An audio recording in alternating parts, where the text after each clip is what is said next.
नमस्कार, स्वागत है आप सभी का। न्यूज इंडिया देख रहे हैं आप और आपके साथ मैं हूं नितिशा। बुलेटिन की शुरुआत करेंगे इस वक्त की बड़ी खबर के साथ। आज मायावती का जन्मदिन है और इस मौके पर उन्होंने उम्मीदवारों की लिस्ट घोषित की है। 53 सीटों पर उम्मीदवारों की लिस्ट घोषित कर दी गई है। मायावती ने जन्मदिन पर जारी की है अपने उम्मीदवारों की लिस्ट। 53 सीटों पर उम्मीदवार घोषित कर दिए गए हैं। तो ये इस वक्त की बड़ी खबर हम आपको बता रहे हैं। आज मायावती का जन्मदिन है और इस मौके पर 53 सीटों पर उम्मीदवार घोषित कर दिए गए हैं। तो बीएसपी की तरफ से लिस्ट जारी कर दी गई है। 53 सीटों पर किन उम्मीदवारों को उतार रही है बीएसपी, उसकी लिस्ट आज जारी कर दी गई है और बहन जी के जन्मदिन के मौके पर यह लिस्ट जारी की गई है।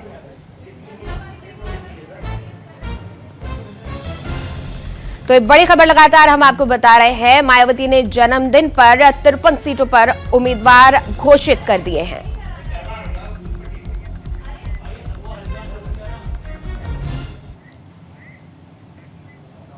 चलिए आगे बढ़ेंगे। एक और बड़ी खबर इस वक्त पंजाब से खबर आ रही है, जहां पर कांग्रेस को एक और बड़ा झटका लगा है।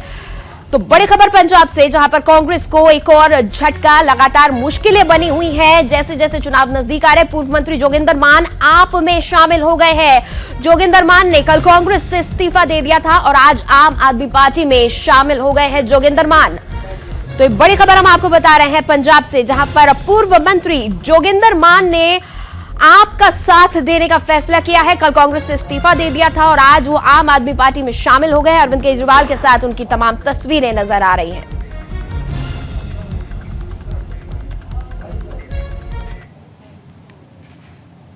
और चलिए आगे बढ़ेंगे और रुख करेंगे उत्तराखंड से जुड़ी खबरों का। देहरादून में उत्तराखंड बीजेपी कोर कमेटी की अहम बैठक आज होने जा रही है। कोर कमेटी की बैठक के बाद चुनाव समिति की होगी बैठक। बैठक में प्रत्याशियों की लिस्ट को लेकर किया जाएगा मंथन। तो ये बड़ी खबर हम आपको बता रहे हैं। प्रत्याशियों के फाइनल नाम पार्लियामेंट्री बोर्ड को सौंपेंगे बीजेपी नेता। बड़ी खबर हम आपको बता रहे हैं। 2 से 3 दिन में बीजेपी के प्रत्याशियों की लिस्ट जारी की जा सकती है। आज एक अहम बैठक होने जा रही है, जिसमें प्रत्याशियों को फाइनल करने के बाद पार्लियामेंट्री बोर्ड के पास ये लिस्ट भेजी जाएगी और नाम आज फाइनल होने जा रहे हैं। बड़ी खबर इस वक्त हम आपको बता रहे हैं। देहरादून में उत्तराखंड बीजेपी की कोर कमेटी की बैठक आज। बैठक में फाइनल किए जाएंगे नाम और जिन प्रत्याशियों के नाम फाइनल होंगे उस लिस्ट को पार्लियामेंट्री बोर्ड के पास भेजा जाएगा। उम्मीद की जा रही है कि अगले 2 से 3 दिन में लिस्ट जारी हो जाएगी उत्तराखंड से बीजेपी प्रत्याशियों की।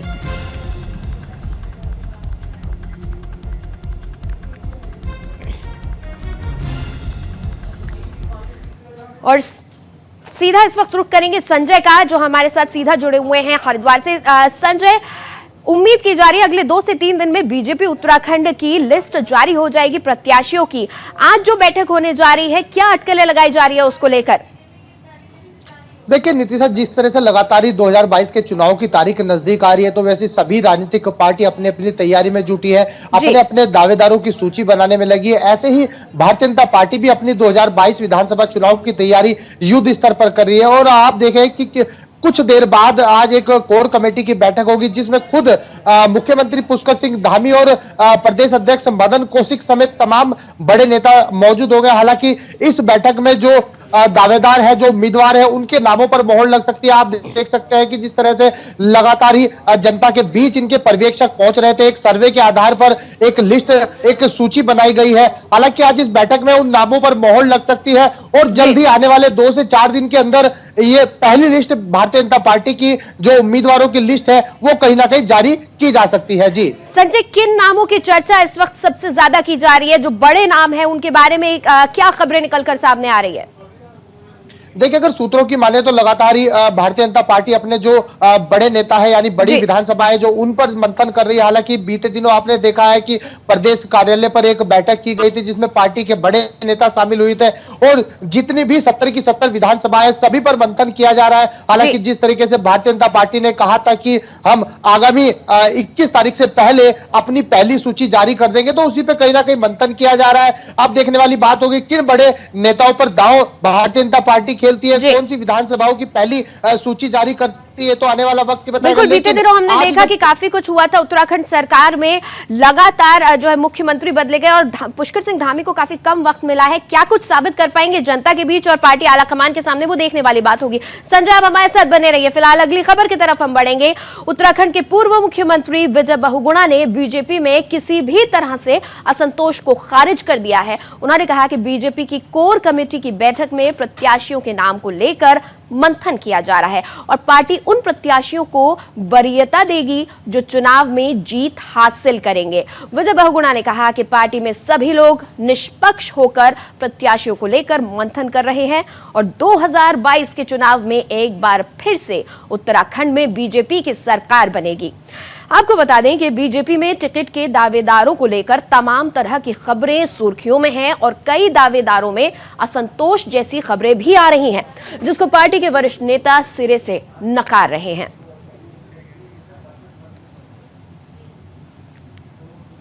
ये प्रजातंत्र में, लोकतंत्र में आप देखेंगे जब भी चुनाव होते हैं तो हमेशा ऐसा होता है कि कुछ को मिलता है, कुछ को नहीं मिलता है। चुनाव जीतना ही पहला हमारा लक्ष्य होता है और दूसरा होता है कि जो कर्मठ लोग हैं, समर्पित लोग हैं, उनको मौका मिलता है। कोई हमारे यहाँ असंतोष नहीं है लोगों को, बिकॉज यहाँ पे गुटबंदी नहीं है कि इस गुट का था इसलिए कट गया, उस गुट का था इसलिए कट गया। यहाँ सब भारतीय जनता पार्टी के कार्यकर्ता हैं। जो सम्मान एक कार्यकर्ता को मिलता है वही सम्मान यहाँ मुख्यमंत्री को मिलता है। बिल्कुल मिलना चाहिए, सबको मौका मिलना चाहिए, संतुलन बनना चाहिए। लेकिन जैसा मैंने कहा, भारतीय जनता पार्टी का जो भी निर्णय होता है वो पार्टी हित में होता है और वह सर्वमान्य स्वीकार होता है। सब यहाँ एकजुट है और पूरे हम लोग ने जो यहाँ इस राज्य का विकास केंद्र के साथ जुड़ के है। मोदी जी के आशीर्वाद हमको बहुत जरूरी है और जितने विपक्षी दल हैं वो खाली जनता को भड़का सकते हैं, गुमराह कर सकते हैं, लेकिन प्रगति के मार्ग में केवल भारतीय जनता पार्टी ले जाती है। और संजय हमारे साथ लगातार बने हुए हैं। संजय, क्या लग रहा है विजय बहुगुणा का ये जो बयान है, क्या ये डैमेज कंट्रोल की कोशिश है या फिर जो असंतोष की खबरें आ रही थी उसके बाद संभाल ली गई हैं चीजें?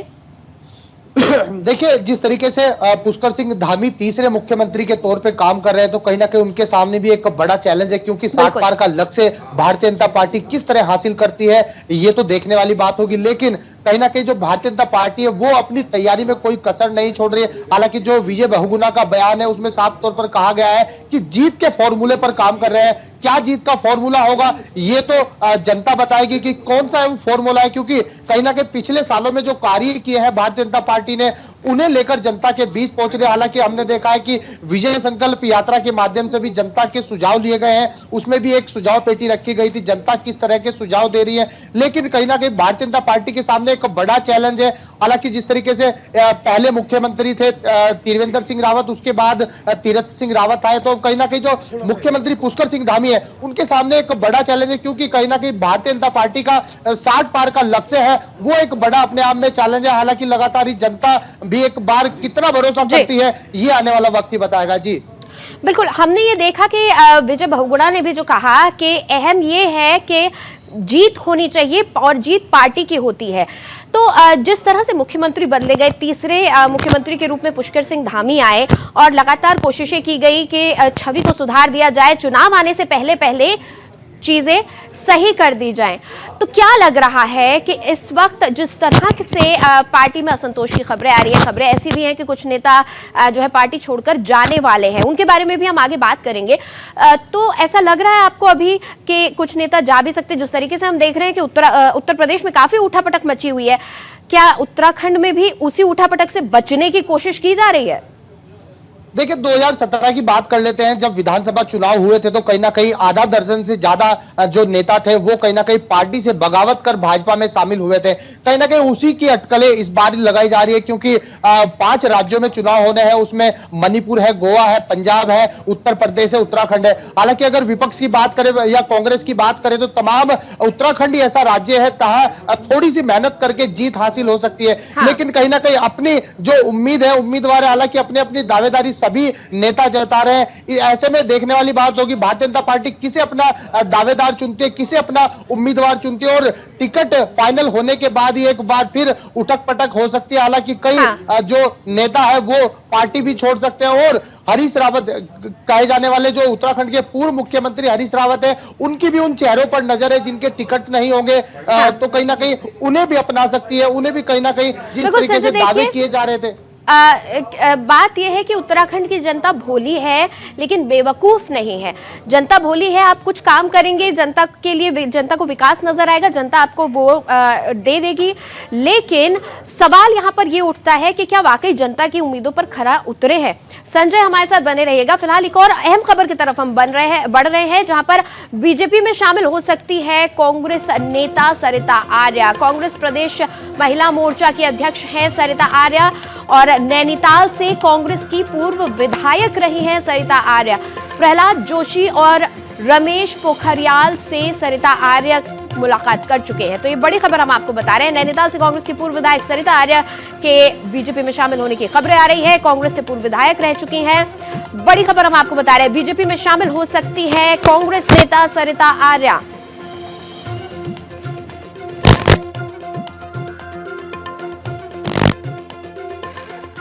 इस वक्त हम आपको बता रहे हैं बीजेपी में शामिल हो सकती है कांग्रेस की पूर्व विधायक सरिता आर्य। नैनीताल से कांग्रेस की पूर्व विधायक रही हैं सरिता।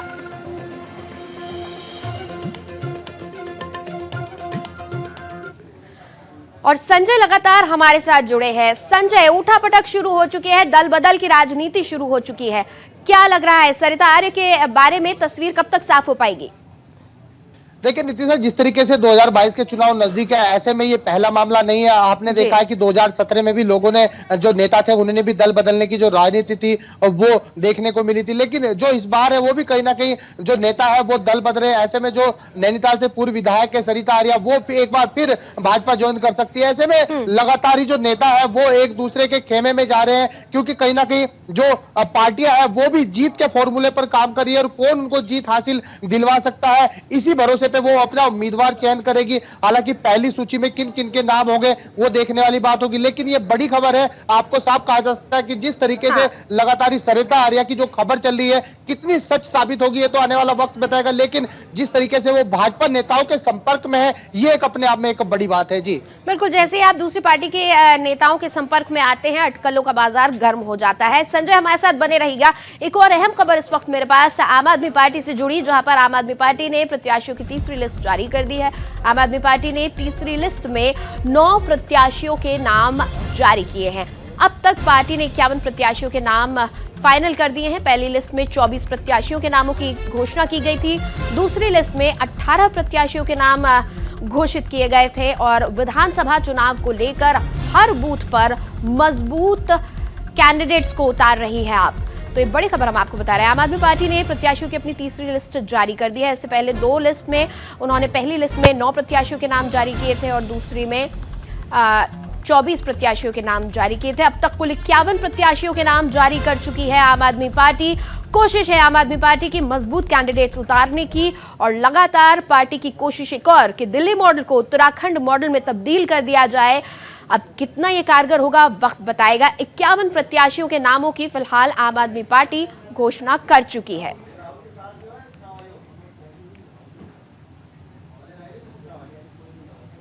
उधर सोनिया गांधी की अध्यक्षता में सेंट्रल इलेक्शन कमेटी की एक बैठक होगी। उत्तराखंड में कांग्रेस प्रत्याशियों के नाम पर आज लगेगी मोहर। स्क्रीनिंग कमेटी की बैठक में प्रत्याशियों के नामों पर सहमति बनी। एक परिवार से एक टिकट का फॉर्मूला किया जा सकता है तय। बड़ी खबर हम आपको बता रहे हैं। स्क्रीनिंग कमेटी की बैठक में प्रत्याशियों के नामों पर बनी सहमति। एक परिवार से एक टिकट का फॉर्मूला किया जा सकता है तय, और सोनिया गांधी की अध्यक्षता में ये सेंट्रल इलेक्शन कमेटी की बैठक होगी। तो बड़ी खबर हम आपको बता रहे हैं। उत्तराखंड में कांग्रेस प्रत्याशियों के नामों पर आज मुहर लग सकती है। स्क्रीनिंग कमेटी की बैठक में प्रत्याशियों के नामों पर सहमति बन सकती है। एक परिवार से एक टिकट ही दिए जाने के फॉर्मूले पर जहां तक है बात तय होने जा रही है। तो उत्तराखंड में कांग्रेस प्रत्याशियों के नामों पर आज मोहर लगेगी। स्क्रीनिंग कमेटी की बैठक होने जा रही है, जिसकी अध्यक्षता खुद सोनिया गांधी करेंगी। और इसमें एक परिवार से एक टिकट के फॉर्मूले को इस्तेमाल किया जाएगा।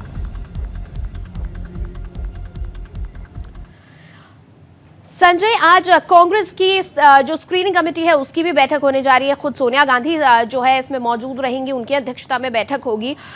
जो कांग्रेस है, कांग्रेस को काफी संभल कर चलने की इस वक्त जरूरत है। हालांकि हमने लगातार देखा कभी बीजेपी कभी कांग्रेस, उत्तराखंड में यही चलता आया है अब तक। क्या लग रहा है, कौन से मजबूत चेहरे अब तक नजर आ रहे हैं कांग्रेस के पास?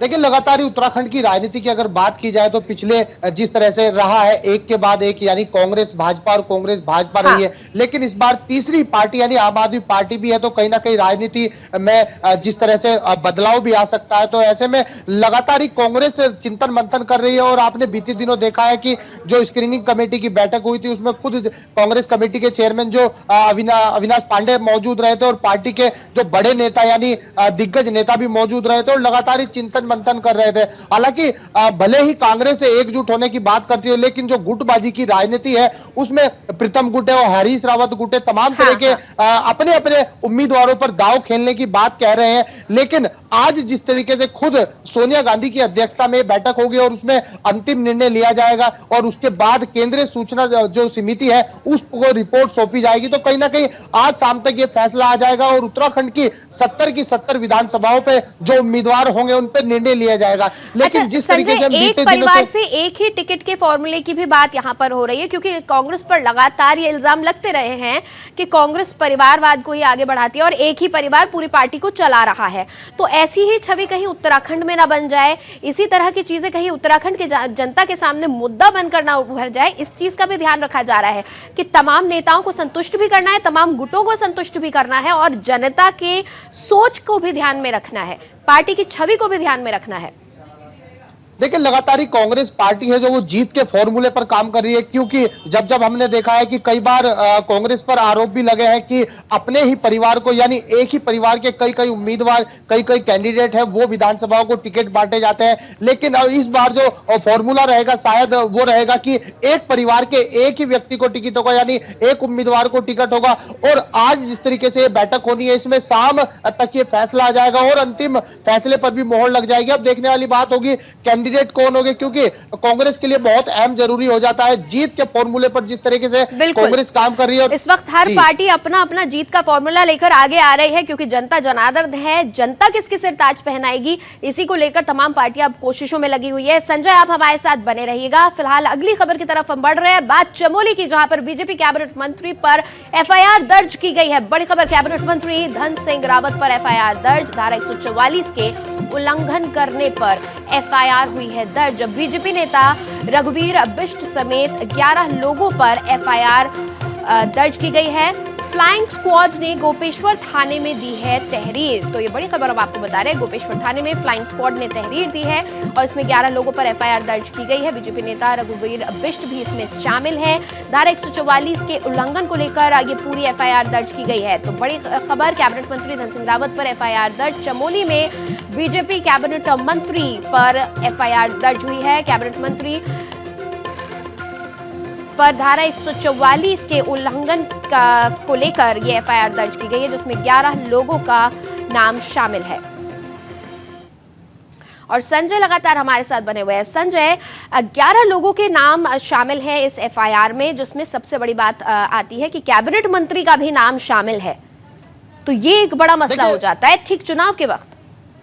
देखिए, लगातार ही आपने देखा है कि 8 तारीख को करीब आचार संहिता लागू हो गई थी प्रदेश में और जहां जहां चुनाव हो रहे हैं तमाम जगह आचार संहिता लागू हो गई थी, यानी धारा 144 लग गई थी। अब ऐसे में जो भी प्रोग्राम कराना होता है, जो भी कार्यक्रम आयोजन कराना होता है, उसके लिए एक परमिशन होती है, क्योंकि बहुत अहम जरूरी हो जाता है। जिस तरीके से चुनाव आयोग की गाइडलाइन है, परमिशन के बाद ही आप कार्यक्रम करवा सकते हैं। तो आपने देखा है कि गोपेश्वर में एक कार्यक्रम किया गया था जिसमें लोगों के सुझाव लिए गए थे, उनके विजन डॉक्यूमेंट को एक प्रोग्राम रखा गया था, एक कार्यक्रम रखा गया था, उसके वहां पे उनके पास परमिशन नहीं थी, जिसके तहत एक मुकदमा दर्ज हुआ, यानी कैबिनेट मंत्री पर मुकदमा दर्ज हुआ है और उनके समेत कई 11 नेता और भी शामिल है। ऐसे में कहीं ना कहीं उनके ऊपर भी एक बड़ी कार्रवाई की गई। तो ऐसे में कहीं ना कहीं लोगों को संभलना है। हालांकि चुनाव आयोग की तमाम उन राजनीतिक पार्टियों पर नजर है जो कहीं ना कहीं चुनाव आयोग के नियमों की धज्जी उड़ाती है। ऐसे में कहीं ना कहीं लोगों को अगर कार्यक्रम करवाना होगा तो उन्हें परमिशन लेनी होगी। बिल्कुल परमिशन लेनी चाहिए और हर हाल में आपको चुनाव आयोग और इस वक्त क्योंकि कोरोना काल चल रहा है तो कोरोना प्रोटोकॉल का भी ध्यान रखना बहुत ज्यादा जरूरी है।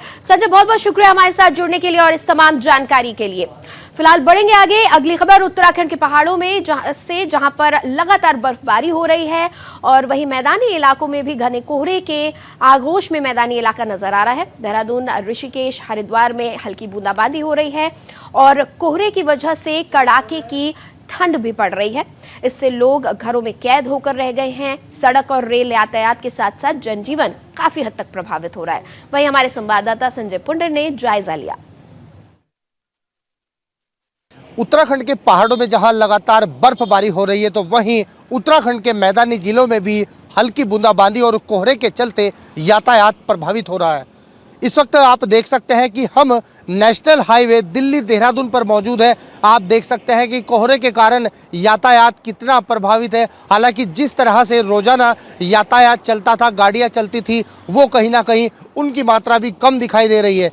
हालांकि जो स्थानीय लोग हैं, दुकानदार है, टैक्सी चालक है, वाहन चालक है, वो भी कहीं ना कहीं कोहरे और ठंड के चलते मंदी की मार झेल रहे हैं। आप देख सकते हैं मेरे ऑटो टैक्सी ड्राइवर है, आप देख सकते हैं ये भी कहीं ना कहीं मंदी की मार झेल रहे हैं। इनसे बात करें किस तरह की दिक्कत है। ठंड की दिक्कत है भाई जी, मंदा है, काम धाम है नहीं, ताप रहे हैं, क्या करें। ग्राहक नहीं है, ग्राहक कोई नहीं है। पहले में और अब में कितना अंतर है? बहुत अंतर है भाई साहब। अभी चला था काम, फिर कम हो गया। फिर और भी लोग हमारे साथ, इनसे बात करेंगे किस तरह की परेशानी देखी? बहुत ज़्यादा परेशानी हो रही है ठंड की वजह से। क्या कहेंगे? लोग वहाँ घर से निकल ले, ठंड बहुत ज़्यादा हो रही।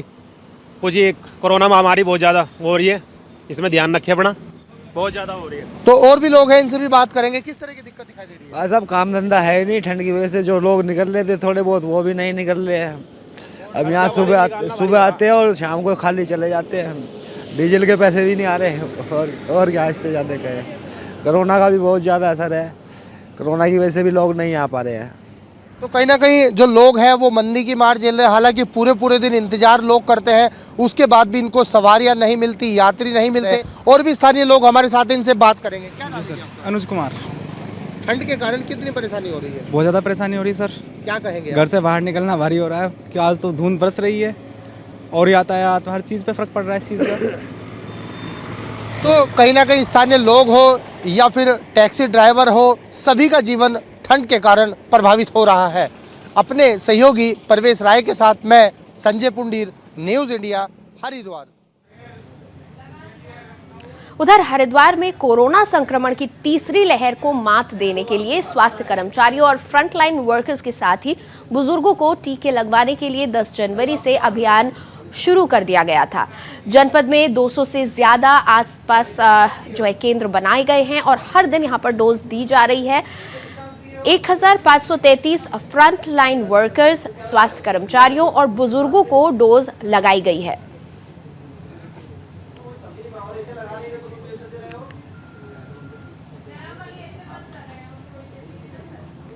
उत्तराखंड में कोरोना केस लगातार बढ़ रहे हैं। इसको लेकर हेमवती नंदन बहुगुणा गढ़वाल केंद्रीय विश्वविद्यालय में पढ़ रहे छात्रों में कोरोना को लेकर खौफ है।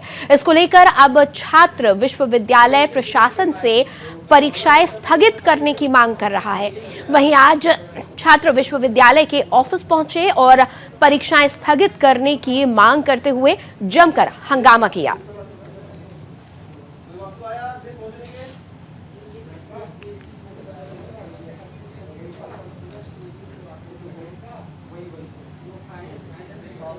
बढ़ेंगे आगे। विधानसभा चुनाव को लेकर उधम सिंह नगर पुलिस काफी अलर्ट है और जिसके लिए पुलिस लगातार चेकिंग अभियान चला रही है। इसके साथ ही पुलिस ने 3 आरोपी गिरफ्तार किए हैं, जिनके पास से पुलिस ने 10 अवैध तमंचे, कारतूस और 10,000 की नकदी समेत 3 मोबाइल फोन जब्त किए हैं।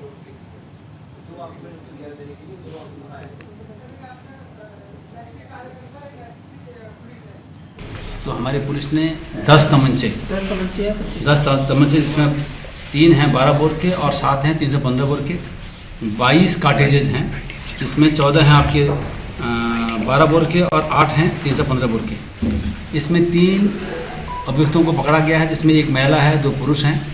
महिला गीता देवी है, उसका पति राकेश कुमार है, और इनका एक गाड़ी में बरामद हुई है, इको कार है, और इस इको कार का जो ड्राइवर है मतलूब खान, वो भी अरेस्ट हुआ है। इस प्रकार से 3 मुलजिम अरेस्ट हुए हैं।